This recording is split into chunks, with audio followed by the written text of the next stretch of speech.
Muy buenos días, hermanos en Cristo y María. Una mañana más aquí para compartir la palabra dulce de Dios. Hoy es lunes 5 de mayo de 2025. Les habla el Padre Tomás Galarza Figueroa y este es su canal de gracia y bendición.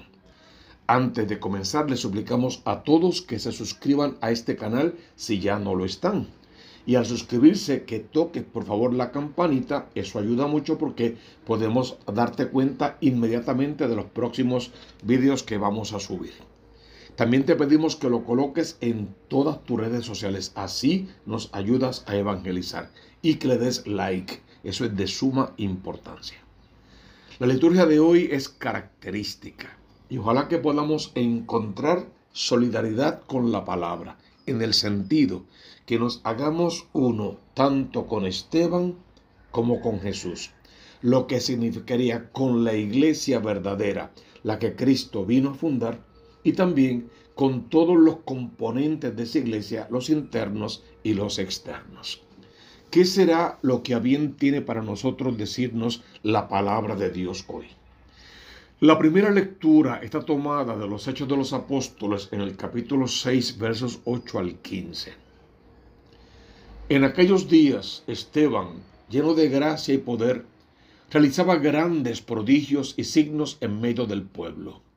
Unos cuantos de la sinagoga llamada de los libertos, oriundos de Cirene, Alejandría, Cilicia y Asia, se pusieron a discutir con Esteban, pero no lograban hacer frente a la sabiduría y al espíritu con que él hablaba. Entonces indujeron a unos que asegurasen: le hemos oído palabras blasfemas contra Moisés y contra Dios.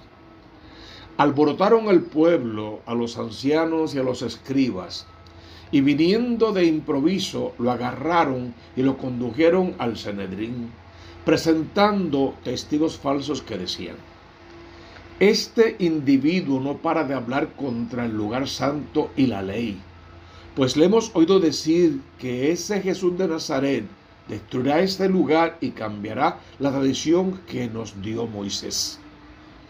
Todos los que estaban sentados en el Sanedrín fijaron su mirada en él, y su rostro les parecía el de un ángel. Esto es palabra de Dios. Te alabamos, Señor. Qué lectura tan interesante. Estamos hablando hoy de Esteban, uno de los primeros 7 diáconos o servidores de la iglesia verdadera, que habrían de encargarse de las viudas, de los niños, de los ancianos, del servicio, de las mesas, de los repartos y de todo lo demás. Sin embargo, Esteban hacía eso muy bien y otras cosas, entre ellas dos fundamentales: predicar con poder y con sabiduría el querigma, el anuncio nuevo, la buena noticia, predicar a Cristo vivo, resucitado, y también testificar, dar el mejor testimonio de vida posible que se pueda dar. Esteban reunía todas esas características. Parece que daba gusto escucharlo predicar, y todo lo que decía, como le venía de lo alto, lo decía con sabiduría. Tú y yo podemos comenzar esta ponencia pidiéndole al Señor: regálame algo de la sabiduría de Esteban. Envía sobre cada uno de nosotros la fuerza de tu Espíritu Santo con todo su poder, con sus 7 dones, sobre todo sabiduría y discernimiento. Enséñanos a amar a Jesús de tal manera que estemos disponibles para imitarlo en todo, aunque fuese en el martirio. Y enséñanos a ser correctos en lo que hacemos y decimos, para que igual la gente pueda fijar su mirada en nosotros, pero por una sola razón: porque nosotros tenemos fija nuestra mirada en Jesús de Nazaret, en el hombre Dios, en el muerto y resucitado, y en el que tiene palabra y promesa de vida eterna. La palabra de hoy comienza diciendo que Esteban estaba lleno de gracia y de poder. Y si es cierto que realizaba esos grandes prodigios y signos en medio del pueblo, Él sabía y los demás sabían que no era por cuenta propia, que todo eso le venía de lo alto, que eso venía de Dios, porque él tenía su corazón abierto a la inspiración del Espíritu Santo de Dios. Sin embargo, allí donde brillaba la gracia santificante, también en algunos corazones brillaba la envidia y la falta de respeto y el desamor y los conflictos personales y los complejos y los miedos y la mentira y añádele. Por lo tanto, mientras Esteban, lleno de gracia, proclamaba la grandeza del Señor, unos cuantos de las distintas sinagogas que se conocían, esta especialmente llamada de los libertos, que eran oriundos de Cirene, dice la palabra, de Alejandría, de Cilicia y de Asia, en lugar de alegrarse con aquella proclamación, con aquella vivencia en la fe, de por lo menos querer conocerla y descubrir algo nuevo y tal vez mejor que lo que ellos conocían, se le van en contra. Es el síndrome de la oposición. Es pelear por pelear, es discutir por discutir, es hacer la guerra. Parecería que en el presente muchas personas padecen de ese mismo síndrome. Si conoces a alguien que es así, si tú mismo, si yo mismo fuésemos así, oremos con poder para que de ello podamos ser sanados, liberados. Para que no seamos tercos, duros de cerviz, sino que abramos el pensamiento, el corazón, la psiquis, la vida y la historia misma al mensaje del Evangelio. Estos, como no lograban hacerle frente, no lograban callarlo, no podían vencer contra su sabiduría, simplemente llenos de coraje, se vendieron al mejor postor, que ellos creían que era llevarle la contraria a Esteban, mas de momento no entendían que era sinónimo de llevarle la contraria a Dios. ¿Qué hacen estos? Dice la palabra que indujeron a unos a que dieran testimonio falso, que dijeran en sus propias palabras que lo habían oído blasfemar contra Moisés y contra el Dios verdadero. Ya eso era suficiente para que acabaran con él. ¿Qué hacen estos llenos de coraje, de envidia, de maldad? Alborotan al pueblo. Un pueblo que estaba alborotado por la buena noticia que traía Esteban, pero que el demonio, quien como león rugiente ronda buscando a quien devorar, se encargó de alborotarlo en dirección contraria. Y para mí lo más triste es que aquellos que habían escuchado a Esteban, que sabía que hablaba en nombre de Dios, que venía de lo alto, que era una fuerza mayor, que estaba lleno de gracias, se dejaron convencer por el alboroto de las autoridades. Otra vez la mentira pudo más que la verdad. Y otra vez el demonio logró embrutecer a gente buena, que seguramente tienen ya algún contacto con lo sagrado, pero que no supieron perseverar, mantenerse firmes, porque la fe, para que sea fe de verdad, precisa de la perseverancia hasta el final y de la capacidad de donarlo todo, aunque todo signifique la propia vida. Llegan y lo sorprenden, lo agarran de improviso y lo llevan directo al juicio. Vamos a juzgarlo por lo que han dicho la gente que él está diciendo y haciendo. Claro, un juicio sin defensa alguna de su parte, aunque su defensa venía de lo alto, y ni aun así las autoridades ni aquel pueblo enajenado quisieron prestar atención. Lo llevaron al juicio. Este individuo no para de hablar contra el lugar santo y la ley. Nosotros le hemos oído decir que ese Jesús el Nazareno destruirá este lugar y cambiará las tradiciones que nos dio Moisés. ¿Qué es lo triste de eso?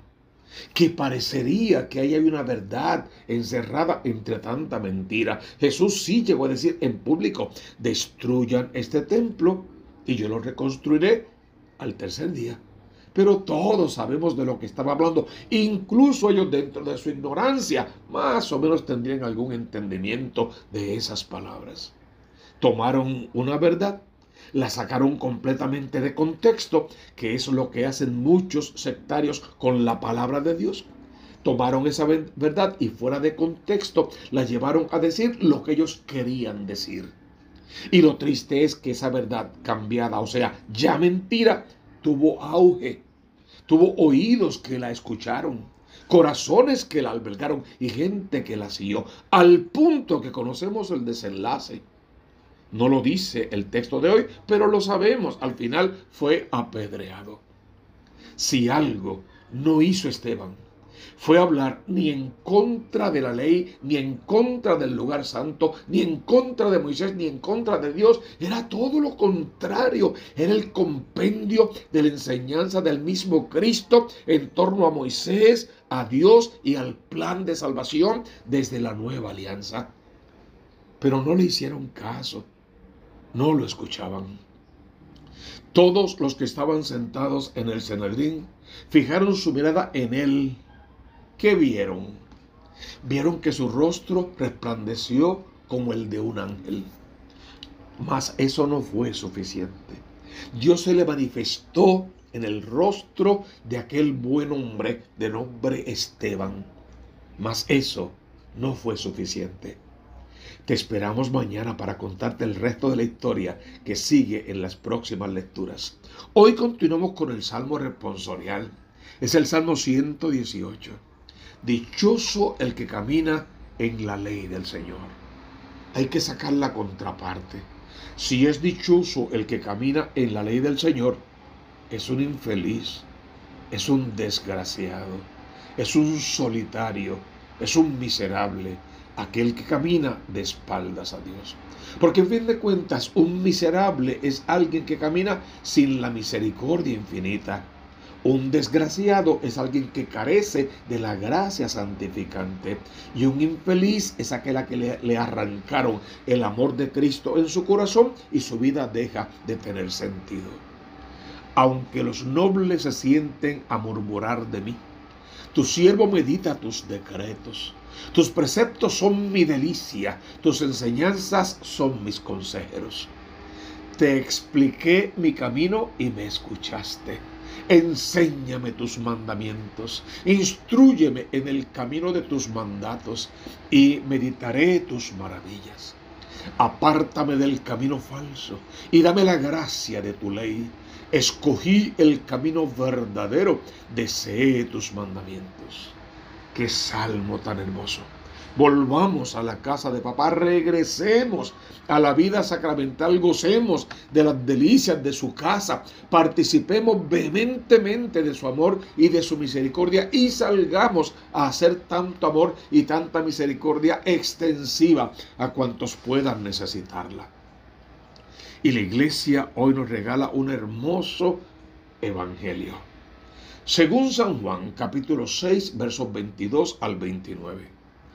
Después de que Jesús hubo saciado a 5,000 hombres, sus discípulos lo vieron caminar sobre el mar. Al día siguiente, la gente que se había quedado al otro lado del mar notó que allí no había nadie más que una barca y que Jesús no había embarcado con sus discípulos, sino que sus discípulos se habían marchado solos. Entre tanto, unas barcas de Tiberíades llegaron cerca del sitio donde habían comido el pan después que el Señor había dado gracias. Cuando la gente vio que ni Jesús ni sus discípulos estaban allí, se embarcaron y fueron a Cafarnaúm en busca de Jesús. Al encontrarlo en la otra orilla del lago, le preguntaron: Maestro, ¿cuándo has venido aquí? Jesús les contesta: en verdad les digo, me buscan no porque han visto signos, sino porque comieron pan hasta saciarse. Trabajen no por el alimento que perece, sino por el alimento que perdura para la vida eterna, el que les dará el Hijo del Hombre, pues a éste lo ha sellado el Padre Dios. Ellos le preguntaron: ¿y qué tenemos que hacer para realizar las obras de Dios? Respondió Jesús: la obra de Dios es esta, que crean en aquel que me ha enviado. Decimos que esto es palabra de Dios. Te alabamos, Señor. Este evangelio es clásico. San Juan 6, hermoso de por sí. Ya Jesús terminó con la multiplicación de los panes. Luego de eso va a caminar sobre las aguas. De eso y demás habían esta gente sido testigos. Por lo tanto, están emocionados, quieren conocer a este profeta, quieren estar con él. Lo que tenemos que descubrir es si las razones que ellos tenían para seguirlo eran válidas, si eran infundadas, si eran solo apariencia o conveniencia. Y Jesús, que no se fía en las apariencias y conoce los corazones, desde su corazón les habló, no tanto para reprenderlos, sino para catequizarlos. Que tú y yo salgamos más que a corregir, a catequizar, y que cuando hagamos alguna corrección siempre sea corrección fraterna, venga desde el amor, con el propósito no de ganar una discusión, sino de que el otro se convierta, crea y pueda ser salvo. Fueron a buscar a Jesús donde lo encontraran. Usaron todos los medios que tenían para buscarlo hasta que lo encontraron y allá fueron. No lo dejaron en paz. Al encontrarlo le preguntan: Maestro, ¿cuándo has venido aquí? Veamos la respuesta de Jesús. No le da día, ni hora, ni medio de transportación, ni circunstancia, ni detalles. Los detiene en seco. Voy a hablarte de corazón a corazón. Del corazón de un Dios todopoderoso y verdadero al corazón de un hijo malcriado, mentiroso, celoso, envidioso, que está buscando en el lugar incorrecto, por los métodos incorrectos y por la intención incorrecta. En verdad te digo. O sea, esto que te voy a decir es lo más cierto de lo cierto. Me estás buscando y te lo agradezco. El problema está en que no me buscas porque viste signos que realmente venían de Dios. A eso como que no le diste tanta importancia. Me buscas porque te di de comer hasta hartarte. Y esa no es la razón para buscar a Jesús. De hecho, esa no es la misión de los discípulos, ni de la iglesia, ni de los apóstoles, ni de los sacerdotes. Eso se hace por añadidura, a veces hasta por conveniencia. Eso se hace porque es bueno, porque es caridad. Pero la verdad es que el verdadero apostolado del apóstol es proclamar la palabra de Dios, y cuando esa palabra cae en tierra buena y da fruto, todo lo demás se va a suceder automáticamente por pura gracia y bendición. Me estás buscando, pero porque te doy de comer, quizá porque te curo algún enfermo, porque te hablo bonito, porque te defiendo de las autoridades o cosas por el estilo. Que está bien, eso tiene un valor. Yo quiero que me busques el día que descubras que Jesús es el Señor, que es el Dios verdadero, que tiene promesa de vida eterna, que puede darte la salvación. Y no te prostituyas en la vida con dioses falsos de ningún tipo, con ningún tipo de idolatría. Y no busques protagonismo dentro de la Biblia y de la palabra, ni dentro de la iglesia. El único protagonista de la iglesia católica es el Cristo de la gloria. Que no crees divisiones ni sectarismos de ningún tipo, porque ninguna división viene del Espíritu Santo de Dios, que es unidad. Es el que unifica, santifica, vivifica a la iglesia y es el dínamo que la pone en marcha hacia la santidad. Entonces no te dividas, no te pelees con la verdad, no busques otros Cristos que en fin de cuentas parecen corderos mansos, pero son lobos rapaces, dice la misma palabra de Dios.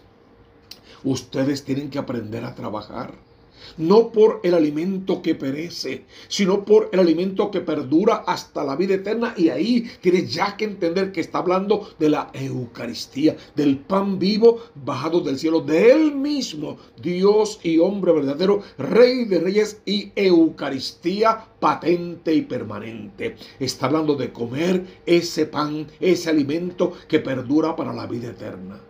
El que les dará el Hijo del Hombre, pues a este lo ha sellado el Padre Dios. Y el verdadero alimento que Cristo vino a dejarnos en la Eucaristía, pan y vino, fue su cuerpo y sangre. Y él mismo lo instituyó el Jueves Santo, el mismo día que instituye el orden sacerdotal, porque ambas cosas van siempre de la mano.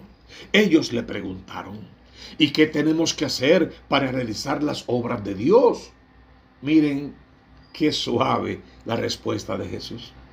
La obra de Dios es esta: que creas en el que Él ha enviado, que creas en el que Él ha enviado. Que no te fabriques otro Jesús con otras ideas, con otros pensamientos, con otra iglesia o con otra secta. Que no hagas eso. Que creas en aquel que Él ha enviado, en la iglesia que Él vino a fundar, en los preceptos que señalan, guían y dirigen a esa iglesia. Y en la nueva alianza: tú eres mi hijo y yo soy tu papá, te dice el Señor desde lo más profundo de su corazón. Esta mañana santa tienes que permitirle a esta palabra llenar toda tu vida. Descansar en la acción del Espíritu Santo de Dios y pedir sabiduría en cada decisión que tengas que tomar y discernimiento para hacer siempre lo correcto y evitar siempre el mal.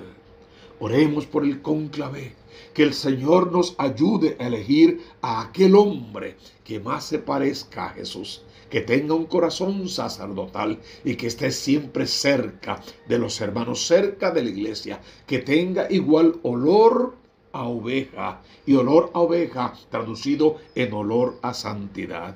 Busca primero el reino de Dios con su justicia y todo lo demás vendrá por añadidura. Suscríbete una vez más a este canal Tomás Galarza Figueroa y al canal de la Diócesis. Dale like, toca la campanita y deja tu comentario, por favor. Eso nos ayuda. Pregunta, que te contestaremos. Pide temas, también te los llevaremos a través de este canal. Y de momento, abre tu corazón al Redentor para que desde lo alto puedas recibir su bendición. En el nombre del Padre, y del Hijo, y del Espíritu Santo.